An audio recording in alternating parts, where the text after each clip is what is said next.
Engineering വിദ്യാഭ്യാസം സുസ്ഥിര സാങ്കേതിക വികസനത്തിന് ഊന്നൽ നൽകണമെന്ന് ഇൻഡോ മലേഷ്യൻ ഇന്റർനാഷണൽ ഹാക്കത്തോൺ ആവശ്യപ്പെട്ടു. Thiruvananthapuram college of engineering principal doctor Suresh ഹാക്കത്തോണിന്റെ ഉദ്ഘാടനം നടത്തി.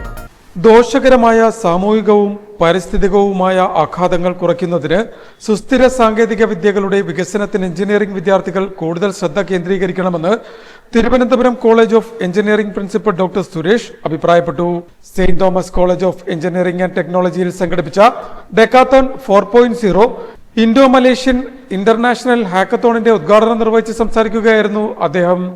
കോളേജ് ചെയർമാൻ ജോസ് തോമസ് ഉദ്ഘാടന സമ്മേളനത്തിൽ അധ്യക്ഷത വഹിച്ചു. College principal doctor V Ajith Prabhu യോഗത്തിന് സ്വാഗതം പറഞ്ഞു. Academic dean doctor Manjith Kumar, startup പരിശീലകൻ doctor Ajay Basil, doctor Vipin Gopan, professor S Mahesh എന്നിവർ സംസാരിച്ചു. ഈ മാസം 22-ന് ആരംഭിച്ച പരിപാടി 24-നാണ് അവസാനിക്കുന്നത്. ഐക്യരാഷ്ട്രസഭയുടെ സുസ്ഥിര വികസനം പദ്ധതി ലക്ഷ്യങ്ങൾ വിഷയമാക്കിയാണ് ഡെക്കാത്തോൺ നടത്തുന്നതെന്നും അധികൃതർ കൂട്ടിച്ചേർത്തു.